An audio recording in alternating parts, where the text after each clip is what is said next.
እኔ ሲንግል ማም ነኝ። የ9 ዓመት ልጅ ብቻዬን ያሳደግኩ ጠንካራ ሴት ነኝ። ከመጀመሪያ ህይወቴ ያለፍኳቸው ብዙ ነገሮች እንዳሉ እዚህ ቤት መጥቻ አውርቻችሁ አውቃለሁ እና ከዛ ህይወት በመቀጠል እንደውም ብዙም ሪሌሽን ውስጥ ራሴን አላገኘሁትም። ይሄኛው መልካም ስብዕና ያለው ማለት በብዙ ችግር ውስጥ ያለፈ ሰው ስለሆነ ትንሽ የሚያመሳስለን ነገር ስለነበረ ነው እና የተሸነፍኩት ከ9 ዓመት በኋላ ግን አሁን አመት ሊሆነ ነው። ሐምሌ 19 ቆይ ምን መሰለሽ፣ አሁን ትውውቃችሁ ነው ማወቅ የፈለኩት። ቲክቶክ ላይ ቮለንተር ስራ ነው። ስለዚህ ሶሻል ሚዲያ ላይ ነው እንደ ሌሎቹ ሀይ በሚጦስ ነው ይዋወቃል። አረ የሌላ እሱ ይለያል። እዚህ ጋ ማለት የእሱን ፕራይቬት መጠበቅ ስላለብኝ እየጠበቅኩት ነው እንጂ ሀይ በሚል መንገድ አይደለም። የመስኖ እሱም እንዳንቺ ነው ግን ሀይ በሚል እንትን ሳይሆን የተግባባንበት መንገድ በጣም ደስ የሚል ሰውኛ የሆነ ነገር። ሰላም ጤና ይስጥልን ውድና የተከበራችሁ ቤተሰቦች፣ ዛሬም እንደተለመደው ከአሌክስ ጋር ከፍቅር ጋር ከመከረዳት ጋር አብረን መተናል ማለት ነው። እንግዲህ እህታችን የ9 ዓመት ልጅ እናት ናት። ብቻዋን ያሳደገች የፍቅር ህይወት ውስጥ እንዴት ገባች፣ በምን ምክንያት ላይ ናቸው፣ ምን ላይ ደርሰዋል ከፍቅረኛዋ ጋር የሚለውን አብረን እናያለን ማለት ነው። አብራችን ቆዩ። ላይክ ሰብስክራይብ በማድረግ አበረታቱ። ታይም ላይ የሆነ ችግር ውስጥ ነበረ። እሱ ለመርዳት የሄድኩበት ወይ ነበርና ኖርማል እንደ እህትና እንደ ወንድም ነበር የምናወራው። የሚያወራ ከሁለት ጓደኞቼ ጋር እንደሚያወራ ሰሞኝ ነው። እንዴት የሚያወራ ማለት ነው? ማከተም እያለ ትድኛው ፊት ለፊት ስትጋፈጭ ምን ማለት ነው? ጠይቀው እንደመመለስ በብሎክ የተደረግኩት መልስም የለም። ምንም አላወራሽም? ከዛ በኋላ አላወራኝም። ምን ብለሽ ነው የጠየቅሽው? ስጠይቅ እያስጠቃኝ ነው ብዬ ስልክለት ክሽን ማርክ ላክልኝ ሪፕላይ። በቃ ጥያቄው ይሄ ነው። ግን ደግሞ የመለሳቸው ቮይሶች አሉ ማለት እንዳላደረገ ምናምን በጣም እንደፈለጉ ምናምን። ከዛ በኋላ ግን ብሎክ።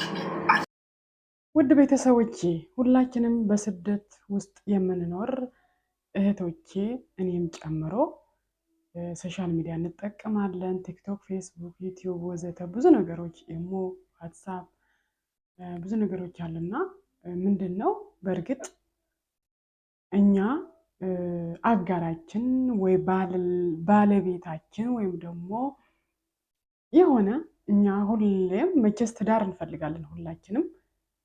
ትዳር ደግሞ የምናገኘው በቤተሰብም አይደለም የትም ቦታ ወተንም አይደለም፣ በሶሻል ሚዲያ ነው ሊሆን የሚችለው። እድላችን ያ ነው፣ መጠቀም ያለብን እድልም ያ ነው። ግን ምንድነው ልናወራ እንችላለን፣ ከወንድ ጋር ልንቀራረብ እንችላለን። ግን ልባችን ሞልተን አለመስጠት፣ ሙሉ ለሙሉ አለማመን፣ በአካል ሳናገኘው እንኳን በኦንላይን ተውትና በአካል ተገኝተውም እየታመነ አይደለም ሰው ማለት ነው። በጣም ከባድ ነው። ከቤተሰቦቹ አስታውቃችሁ ስንት ነገር አሳልፋችሁ ራሱ ሌላ ማታውቁት የተቀበረ ማንነት ይታያል ከአመታት በኋላ ማለት ነው። ያ እንግዲህ ከፈጣሪ ነው። ፈጣሪን መለመን፣ ጸሎት ማድረግ፣ ሱባኤ መያዝ አስፈላጊ ነው ለትዳር። ቢሆንም ግን በህይወታችን ላይ ከወንድ ጋር ባወራን ቁጥር ብዙ ሰዎችን የተለያዩ ባህሪያቶችን እናጠናለን፣ እንማርባቸው ነው የሚገባው። እያንዳንዷ ቅጽበት አስተውለን ከያዝነው ይሄ ወንድ ጋር ምን አይነት ክፍተት አለ፣ እዛኛው ወንድ ጋር እምነት ውስጥ ይሄ አለው የለው ምናምን ባህሪያት ተውትና ለሴት ልጅ ያለው አመለካከት መቅረጽ እንችላለን ራሳችን ማለት ነው። እና ተጠንቅቀን ልባችን ጨርሰን ሳንሰጥ ሙሉ ለሙሉ 100% ልባችን ሳንሰጥ 50-50 ማውራት እንችላለን ማለት ነው። አጠቃላይ ሶሻል ሚዲያ ወንድ የሚባል አታውሩ የሚባለውን ውሳኔ እኔ አልቀበለው እና እንደዛ ብናደርግ መልካም ነው ብዬ አስባለሁ። ቀጣዩን ደግሞ እንጨርስ አብረናት እህታችን እንግዲህ የ9 ዓመት ልጅ እናት ናት። ተስፋ በቆረጠችበት ሰዓት መቼም እኔ አላገኝም ልጄን ማሳደግ አለብኝ ባለችበት ሰዓት የምትወደው የመሰላትን እሷን የመሰለ ወንድ ስታገኝ እንግዲህ ወደ ውሳኔ ገብታለች ማለት ነው። አብረን እናያለን። እስከ መጨረሻው ካየን ደግሞ እናያለን። በቮይስ ካስረዳሽ በኋላ ነው ብሎክ ያደረገሽ? ያስረዳሽ አንቺ? አይ ሲያስረዳኝ እንዴት እንደዚህ ጠረጥርኛለሽ? ማለት እነዚህ ልጆች አንቺ ጓደኞች ናቸው? እሺ በአካል አታውቂም? አላውቅም፣ ግን አለኔ ጋር ላይፍ ስትገቢ ይመጣል እሱ። እሺ ነጋሪው ይህንን ነገር የነገረሽ ማን ነው? መዲሆን? እሺ አዎ የቅርብ ሰው። ምን ብሎ ነው የነገረሽ? ምን ማስረጃ አሳየሽ? እኮ የኔ ቀሽምነት ያ ነው። ምክንያቱም ማስረጃ የለም፣ ግን ደግሞ ስሜታዊ እኔ በጣም ነው የምወደው ምናምን ስለሱ ብዙ ጊዜ አወራለሁ እና ይሄ ህይወት ግን ይስመር በምን እርግጠኛ ሆነሽ ነው እንደዚህ የምትይው? ማለት እሱ እኮ ከከሌና ከከሌ ጋር ያወራል እንደዚህ ሲለኝ እኔ የሆነ ነገር በጣም ነው የምትወደው። መውደዷ ብቻ ግን አላዳናትም። መውደዷ ብቻ ዋስትና ሊሆናት አልቻለም። ስለዚህ ችት አደረገባት። ከጓደኞቿ ጋር አስተዋወቀችው፣ በኦንላይን በቲክቶክ በላይቭ ወዘተ ማለት ነው። እና የእሷ ጥፋትም አይደለም፣ ማስተዋወቃም መጥፎ ሆነው አይደለም። ከጓደኞቿ ጋር የምታስተዋውቀው የሆነች ሴት ከእነሱ ጋር ማግጥብኝ ማለት አይደለም። የሆነ ወንድ ልክስክስ ከሆነ ይልከሰከሳል። እንግዲህ ምን ማድረግ ይቻላል? ላታስተዋውቀው ነው እንዴ? ከቤተሰቦቿ ጋር ከወንድሞቿ ከእህቶቿ ጋር ላታስተዋውቀው ነው? እውነተኛ ወንድ ቢሆን ኑሮ እየተቀበለ ከአንዷም እንትን አይልም ነበረ። ግን እሷ ሀይ ብሎ በቲክቶክ መጥቶ እንደተዋወቃት ሁሉ ሌሎቹም በዛው ልክ በዛውም በጓደኞቿ ማለት ነው። ያ ማለት ሁሉም ጓደኛ አይታመንም፣ ሁሉም ጓደኛ ሌባ ነው ማለት አይደለም። ብዙ ታማኝ ጓደኛ አለ፣ መስዋዕት የሚከፍሉ ለጓደኞቻቸው የሚኖሩ መከታ የሚሆኑ የሚከራከሩላቸው ከጓደኛም በላይ የሆኑ ጓደኞች አሉ ማለት ነው። በዛ ልክ ደግሞ ከጀርባቸው የሚወጓችሁ ጓደኞች አሉ ማለት ነው።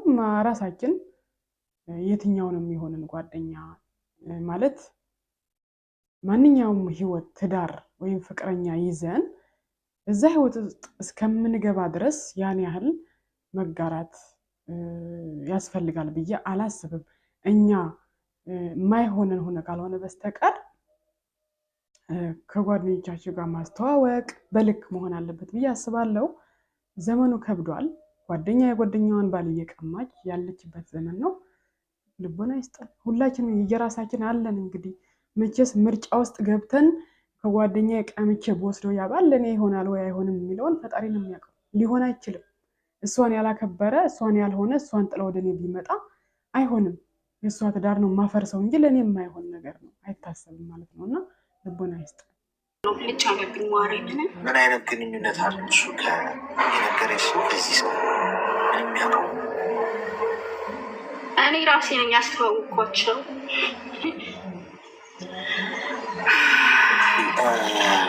እድሜሽ ምን ያህል? ያው 27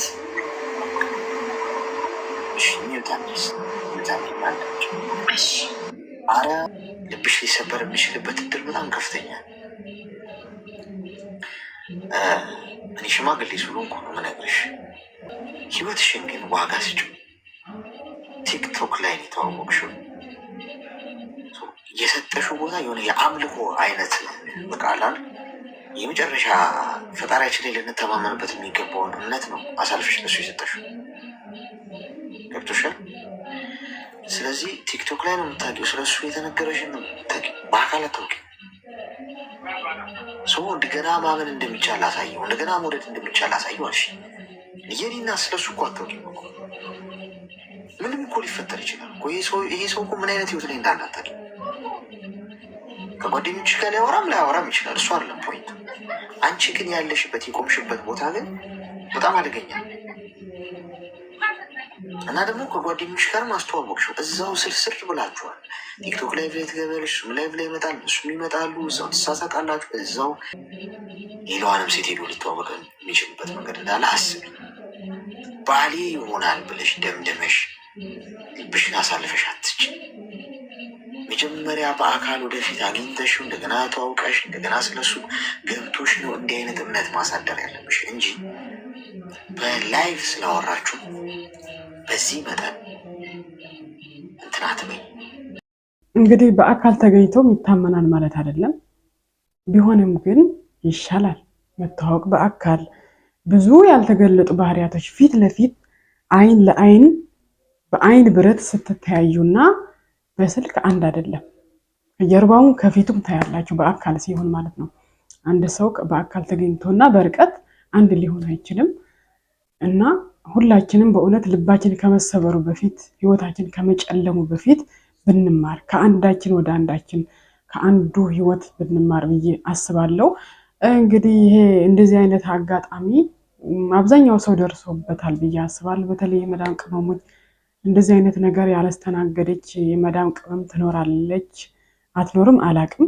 90% ግን ሶሻል ሚዲያ ፍቅር ጀምረው ተሰብረው ከዛ በኋላ ወንድ የሚባል ሶሻል ሚዲያ አላወራም ብለው አጠቃላይ ዘግተው ስልካቸው አጣጥፈው ቁጭ ያደረጉም አሉ። በቃ ፊታቸው ያዞሩበት ለፍቅር ማለት ነው አለው። ግን ይሄ ትክክል ነው ብዬ አላስብም። ተስፋ መቁረጥ የለብንም። አሁንም መሞከር ልክ ማንኛውም ስኬትና ስራ እንደምንሞክረው ይህም መሞከር። ዋናው ነገር ሙሉ ለሙሉ ልባችን ያለመስጠት ነው። አይበሉንም ብናወራቸው ብናያቸው፣ ከዛ የማይሆን ሲሆን ደግሞ ይቆማል ያ ነገር ማለት ነው። ስለዚህ መሞከር መልካም ነው። ተስፋ መቁረጥ የለብንም። ነገ ያልፋል እያልን አይደለም የምንሰራው አረብ ሀገር ላይ። ይህም ነገ አገኛለሁ ለኔ ያለው ፈጣሪ እስኪሰጠኝ ድረስ እሞክራለሁ ማለት አለብን። ይሄ እድል ነው የኛ፣ ሶሻል ሚዲያው ነው የኛ። አንዱን ቢሄድ አንዱ ቢሄድ አንዱ መሞከር ማየት ከጸሎት ከፈጣሪ ጋር ማለት ነው። የማይሆንን ሰው ሲሆን ደግሞ እግዚአብሔር ያወጣልናል ከህይወታችን ማለት ነው። ወይም ደግሞ ራሱ መንገድ ያሳየናል። በቃ እኛ የማንፈልገው አይነት ወንድ ሲሆን በአጭሩ ይቆማል ማለት ነው። ልባችን እስኪሰበር አንድ ወንድ አጣብቀን በቃ ከዛ በኋላ በትልቁ እናምነውና በትልቁ ደግሞ እንሰበራለን። እና ጥንቃቄ እናደርግ ብዬ አስባለሁ። ከራሴም ጀምሮ ጥንቃቄ ማድረግ አለብኝ ማለት ነው። ውድና የተከበራችሁ ቤተሰቦች ይህን ይመስል ነበር የዛሬ ቪዲዮአችን። ስላዳመጣችሁኝ አመሰግናለሁ። ላይክ፣ ሰብስክራይብ፣ ሼር እያደረጋችሁ ኮመንት እያደረጋችሁ አበረታቱኝ። ባይ ባይ።